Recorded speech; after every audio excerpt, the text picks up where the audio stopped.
Hürmetli vatandaş, endi tübendeki leksiyemiz, biz sizlerge yakşembe günde sözlep kilip oturan leksiye, mavzusu edebiyatımızını, yaki Uygur edebiyatını Kutkuzaylı. Bir mavzu, aslında sözleyiciler leksiyemiz vatandaş. Bu köylerde endi sizlerge sözleyicilerimiz ağırlık dedik, yakında bir parça şiirini sizlerle tahlil kılımız dedik vatandaş. Bugün sizlerle birlikte şu şiirin tahlil kılımız. Onundan avval biz şu leksiyemizin devamını sizlerge yetkizip, andan o şiirini tahlil kılışına başlayalım vatandaş. Bugünkü devamı ne desiniz? Ötkende sözlüğümüzün devamı küçüncü mü yoksa çok üçüncü mü? Edebi tenkit metodu. Edebi tenkitin objekti ve dairesi belgelengendiğin keyin, yukarıda belgelep bulduk bu. Keyinki mesele edebi tenkitni kandak elip beriş meselesidir. Uzun yıllardan beri ameliyat cereyanında yeni edebi tenkit, körünerlik tenkit metodunu to'liq şekillendirdi.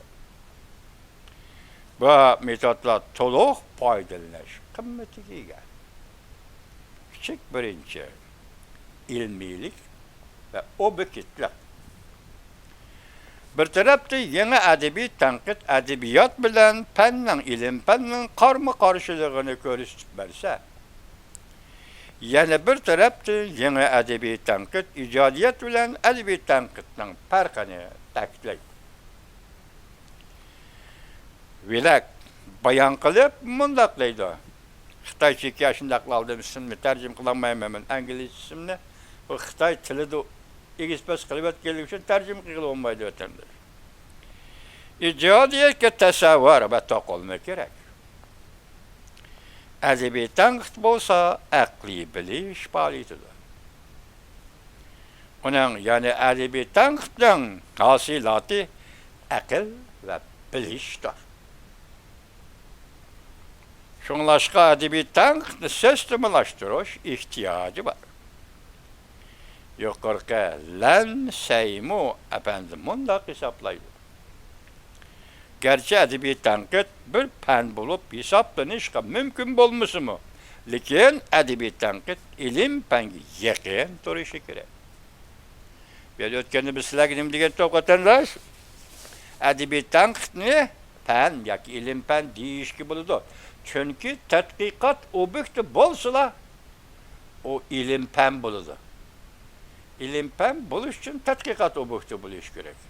Mesela PJK'ning tadqiqot obyekti olam, maddi dünya degandek. Endilikda edebiyat, edebi tenkitning tadqiqot obyekti ekan, o cho'qim ilim fanga barobar bo'lish kerak. Lekin bu yerda deyilayotgani edebi tenkit ilim yoki fan deyilmisimi? Ama edebi tenkit ilim fanga yaqin turishi kerak. O'xshash gap. Yaqin turishi kerak. O'xshash gap. Shunday anla. Edebi tenkit ilim fanga aylantirish kerak bo'lsa, edebi tenkitni ilim fanga aylantirish kerak bo'lsa, undaqla edebi tenkit obyektiv asoslar ustiga qurilishi kerak. O tadqiq qiladi bir obyektni shunlashqa edebi tenkit obyektiv asoslar ustiga qurilishi kerak. Lan Seymo mundaq deydi. Edebi tenkit amel qiladigan birinchi qonun obyektivlikdir. Edebi tenkit amel qiladigan birinchi qonun obyektivlikdir. Vi Musay yani bir kishi mundaq hesaplaydi. Mutlaq obyektiv bo'lish mumkin bo'lmasa-mu? Edebiyatning mutlaq obyektiv bo'lishi yoki edebiy tenkitning mutlaq obyektiv bo'lishi, obyektivda tadqiq qilishi, obyektiv bo'lishi mumkin bo'lmasa-mu? Lekin obyektivlikni g'oyibiy nishon qilishmi bir xil ahamiyatli ishdir. Obyektiv bo'ladi, o'rinlab ketilmasan, vaqtida obyektiv bo'lishni nishon qilsangmi, bu bir xil ahamiyatli ishdir. Edebiy tenkit uchun. Yeni edebi tanqıçılar şununla tolok işinidir ki, muayyen eserini edebi tanqıtdan birden bir asası kılış, muayyen eserini edebi tanqıtdan birden bir asası kılış, mana bu edebi objektivliktir. Mesela bunun da bir eserini bir parça şiir, yaki mikro hikaye, yaki çoğun tiplik povest, yaki başka da yaki 10-15 kupletlik şiir ve yaki ballada ve yaki dastan.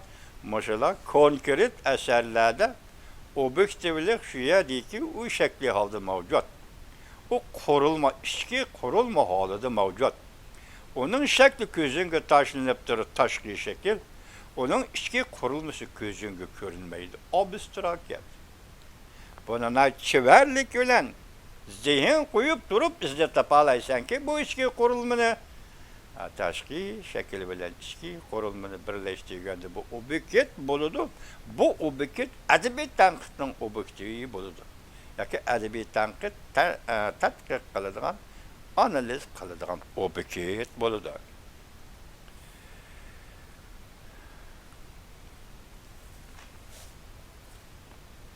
Objektivlikler. Ula bir parça edebi eserini makan dep karaydı. Yani bu objektivlikten ta'kidleydi Allah. Bir parça edebi eserini makan dep karaydı. Aksice vakit içindeki ceryan dep karamaydı. Bundaqda biz sizlarga ta'kidlab so'zlab kelayotgan zaman makan nazariyasi vatandosh. Yani to'liq bilmaymiz, zaman makan yomon eg'ir gap. Einstein'ning zaman makan nazariyasini tushungan odamlar qanchalik degan savollar qo'yilyapti vatandosh. Einstein zaman makan nazariyasida agirdik. Zaman agri degan bir jumlani ishlatgan, mushuni tushundigan odamlar qanchalik deb hozirgi savol qo'yib kelishyapti kishilar. Bu nihoyatda murakkab nazariya. Endi hozir bu yerda bir parcha edebi eserini makan deb qaraydi ular, ya'ni yangi edebiy tanqidchilar. Aksicha hargiz vaqt ichidagi jarayon demaydi, ya'ni zaman ichidagi jarayon demaydi deydi. Bu sal to'liq aniq holatda shundoq qo'yilyapti bu ya. Buningda sal mujmallik bormi vatandosh? Men bilmay qoldim. Lansaymo. Edebiy tanqid kishini ta'sirlantirguchi, kishini hayajonga solguchi, qiziqarli so'zlarni ishlatish va yoki miskin kayfiyat yaratish, buyuk va ulug' degan so'zlarni ishlatish, iboralarni ishlatishdan saqlanish lozim. Yuqoriqilarning hammasi nima? Hissiyotga taalluq so'z ibora vatandoshlar. Shu edebiy tanqidda so'z iborada bu hissiyotga taalluq bo'lmadi. Biz boshdan davatimiz çok aytib, yani uchoq aytib, lekin to'g'ri to'xtalmadik. Edebiy tanqid hukmlashtirish degan gap. Hukmlashtirish yoki hukm bilan gap qilish degan gap. Bunun sebebini sen bir parça eserini okudun yoki she'r, sen bir parça eserini okudun yoki mikro hikaye, sen şunundan mimiga eriştin. Yoki o senin tecrübenge mas keldimi? Ve yoki senin tecrübenden yiroq turamdi. Yiroq turgan bo'lsa, sen bu obyektga qanday muomala qilasan? Yaqin turgan bo'lsa, o'zining tasavvur va fikrida sen bu obyektga qanday muomala qilasan? Yapmış yedi o vatandaş edebiyat, edebi tanqid deydi şuna. Bunu hukumlaştırış şu obzor bir hukum bilen söz deydi. Şunu yukarıdaki hissiyat arlaşkan söz ibarlarını edebi tanqid işletmeydi. Hem ondan merit duruşu ve saklanış lazım deydi. İkinci, yani ikinci cumalık, küçük birincinin ikincisi. Eserine tefsili okuş. Bu bak yana gepken ben edebiyatta üzem düşengen dairde yaşap geldim hazırlıkça. Ma bak yana gep. Bu edebi tanqidçiler köp dikkat kılgan mühim mezmunu ki vatandaş. Nime deydim? Yeni edebi tanqidçilerin organik buluş nazariyesi ve stilistik vasıtalar. Bedi eserinin murakkep manalarını belgilişi ve bu manaların harflik manalardan uzaklap gitişi, bedi eserinin sırlık, yoşurun, çunqur, manilik kurulması işçide buludu. Mana bu murakkablikmiş ya de vatandaş. Mesela nime deydi o? Stilistik vasıtalar. Bədii əsərinin mürəkkəb mənalarını belgiləydi. Stilistik vasıtalar degəndə siz stilistik vasıtalarını xılmı-xıl işlətişiniz mümkün. Lakin bir tüp ki mesela kişiler pek adli qaraydı, pek güzel qaraydı. Oxşutuş, oxşalğıcı. Oxşuğucu, oxşalğıcı. Oxşutuş degen muş stilistik vasıta oxşalğıcı, oxşuğucu. Oxşuğucu, oxşalğıcı münasibeti buludu vatandaş. Siz oxşalğıcını qaysı orunğa qoyusunuz? Oxşutuş qandaq elib verildi. Mesela oxşuğucu, oxşalğıcı ikisinin münasibetini bədii əsərdə qandaq elib çıxışı. Şuna bu yerdə stilistik vasıtalar muş mənada bədii əsərinin mənasını belgiləydi deyil. Ve bu mənaların hərflik mənaları hərflik mənalardan uzaklap geçiyor. Hərflik mənalar degen bir gəp vatandaş. Kim kiçək dedi o hərf ilə yazıldı, tavuş ilə ispat olundu. Kim kiçək mənasını siz sözde poltuşdan ayrıtı yok. Mesela doppa deyimiz. Mənasını ona sözde poltuşdan ayrıtı yok. Yani şundakla delderek deyimiz. Buğday konak deyimiz. Ulanın mənası sözde poltuşdan ayrıtı yok. Çünkü tilimiz aşı hususiyet, aşı alaylık, asası da aşı nersilerge, şeylerge, şundak kısım, şundak ataş bilen mukumlaşkan mənalardır. Şu bu yerlik gep hazır, bu mukumlaşkan mənalardan, sözün özüdeki mənalı, yani özüdeki mezmundan dedik mi, ötkende çetnep durup, onun ikinci bir mənası yani, simvolluk mənası nime, oxşuğucu, oxşalğıcı, münasibeti dairesindeki mənası nime, stilistik vasıtalar arqalıq belgilengen mənası nime, bulağa əməl qılsan, esildeki hərflik mənadan yirak duruşun lazım.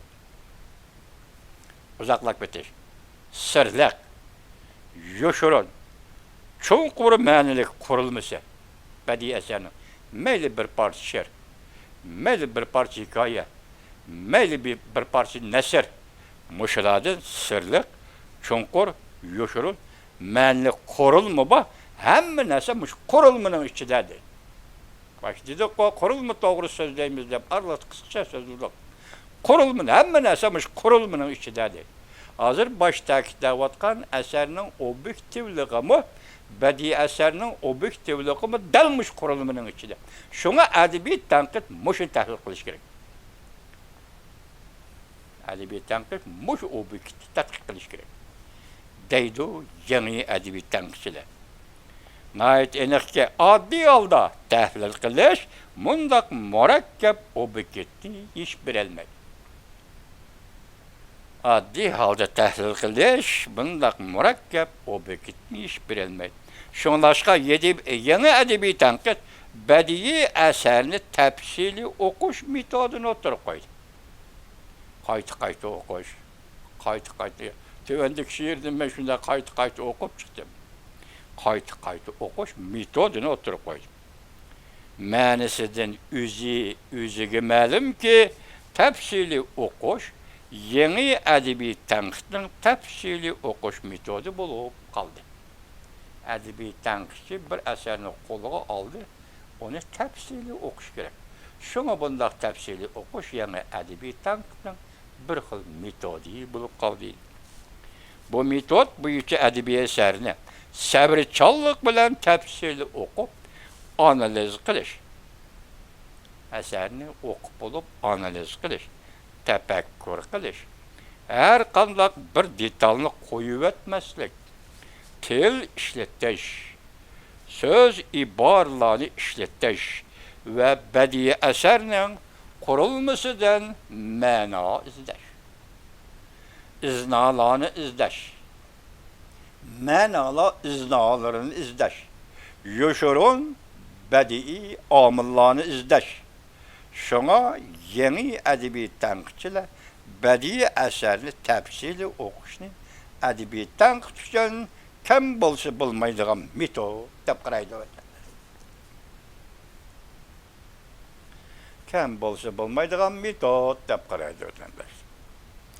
Çünkü her kandak bilim, ilim-pen, maddi obyektini tefsili okuş, tefsili düşünüş, astoydil tefsili tekşürüş arkalık hatta obyektini mikroskop astı koyuş degендek. Bu bir oktaş. Obyektini mikroskop astı koyuş degендek. Şunda kılgandalar hasilat asıl bu. Netice girişeriz. Terakkiyat bulur.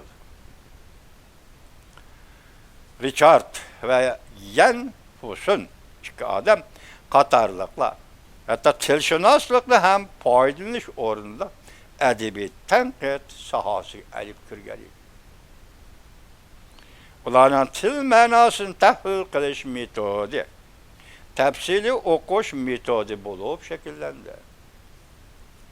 Tefsili okuş fakat edebi tenkitinin kolu bilen işgaşıdır. Mükemmel işidir. Ve ekim bulup şekillendi.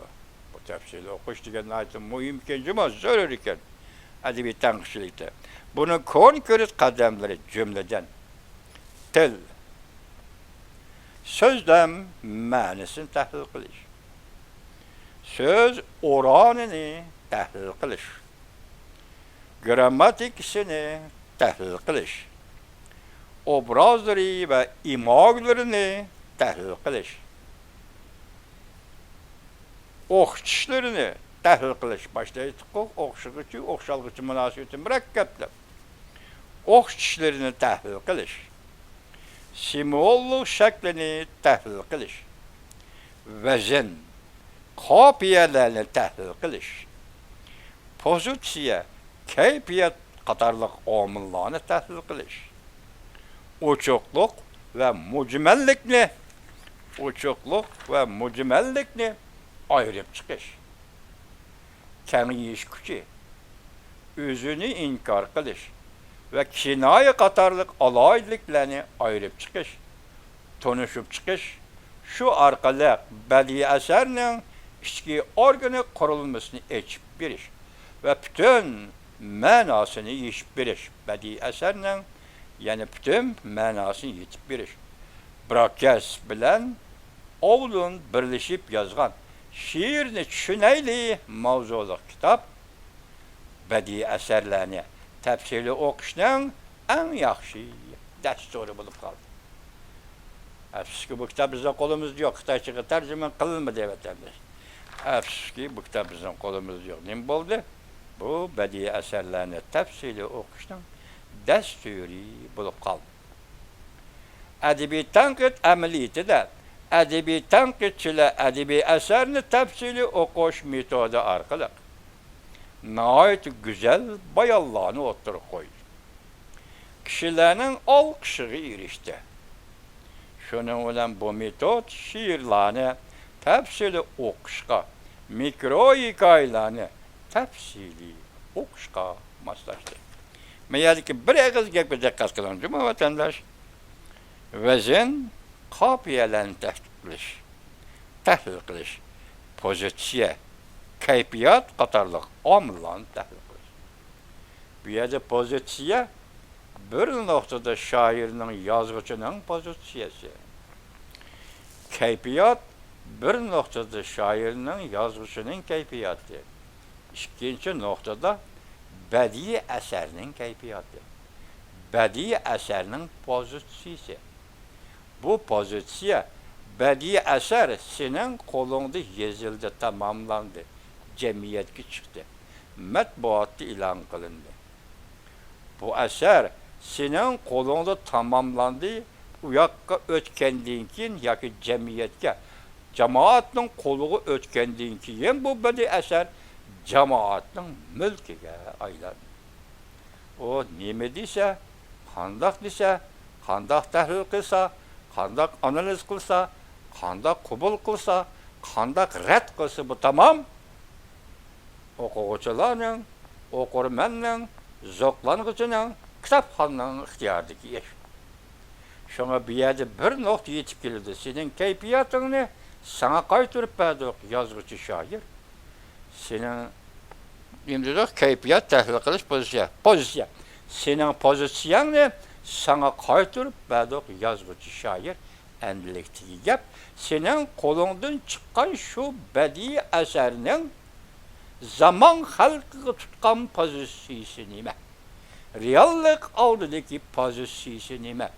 Okurmen ve zoklangıçılar aldideki pozisiyası nime? Senin kolundan çıkan eser muşu cemiyetke, muşu cemaatke kandak tesir berdi pozisiyası nime? Bu halkılık mesele. Bu halkılık mesele. Bütün okurmen, bütün zoklangıcı qaysı eserini kandak tonup alıdı ve kandak kabul kıldı ve kandak yaxşı yaman dep ayrıydı. Bu ölçem cemaat fikrinin koludaki ölçem. Bu ölçem nimege muamele kıldı? Bədii eserinin cemaat yoki reallıkka tutkan muamelesiga amal kıldı. Yoki şu asasda kabul kıldı ve yoki red kıldı. Demek bu yerda kayfiyat, pozitsiya şairinin ve yazgıcının. Şundakla kayfiyat, pozitsiya kolumuzdaki bədii eserinin reallık tutkan pozitsiyası reallık aldığındaki kayfiyatıdır. Alkılıç meselmeye de vatandaş. Bu pozisyon bədii eserinin pozisyasının kolunu çıkıp oldu. Kendi kişiler kandak baha verildi degen mesele. Şununla biz vatandaşlara şundak degen idik, bir eserini, bir şiirini tahlil kılımız degen idik vatandaş. Bu şiirinin mazmunu nime bir parça serdisiniz, mazmunu mundak yakın, mavzusu mundak vatandaş. Büyük Lenger. Evvel bu şiirini oku biteyli, bir anlı bitem. Gül işken beşimgi sancılgan taktak. Közümdün akkını örtengen tiken. Çakırdı meni ey azap tukkan şir. Kesilgen beşimni kötergelligen. Uruldu tinimgi nur oygangan dem. Quyosh deb atalgan şu büyük Lenger. Kenimga elmisak bolgan idi cem. Bilmedim yo'qoldi menda anguştar. Önümge Tengri kot çökkendim bu yan. Köksimde güpüldür parlagan zulmet. Manglayda sadaqtak sınmaydı guman. Gülledin tumandak örleydi esret. Ah desem gelimga yıkılar ahu. Yak desem yokalar kalbimde yakut, çakılar kalbimde yakut. Yeşimde nemlengen kaysi ilah o. Bu kutluk zeminni eylegen tabi. Hoş. Şiir tamam. Tok kapiyevle yazılgan. Her bir mısrada bir kapiye. Tok kapiye deyimiz, tok kapiyevle yazılgan. Biz teslepte şunu bikteyli. Büyük Lenger. Büyük Lenger'deki Lenger, Uygur tilida on taraf, turalgı, makan, tohtaş diye manalarda kelidi vatandaş. Lenger. Bu deniz katnaşışlarda parxotlarının pristanı kirip tohtaydigan çıgı. Eyleki tumşuğudun taştaydigan üç burcaklık yoki 3 tumşuqluq yakor. Yakor bu Rus tilimi ve yoki İngiliz tilimi ben fark etemedim. Parxotlar yakor taşladı degan söz. Aşı yakor Uygur tilida Lenger deb ataladi vatandaş. Biz bu şiirga muomala qilganda, hozir biz oldimizda turgan bu şiir bizga muomala qilganda Büyük Lenger degan mavzu qo'yildi. Şiirde Büyük Lenger degan mavzu echib berildimi? Büyük Lenger degan mavzu echib berildimi? 4 kuplet şiirinin 4 kupletlik jarayoni bilan Büyük Lengerning munosabati zoti nima? Agar echib berilgan bo'lsa Büyük Lenger mavzu sifatida, demak mavzu bilan şiirning o'zi birlashgan bo'ldi. Bir gavda bo'ldi. Agar bu 4 kuplet şiir ichida büyük langar degan mavzu içip verilmese, bu fakat nima? Hazırcha değil, söz oyunu. Yoki söz oyunu içinde kafiye izlash, kafiye to'liqlash, kafiyeni gavdlantirish bo'ladi. Yoki kafiye Misra'nın ahirida keladi. Bu kafiyenin Misra bilan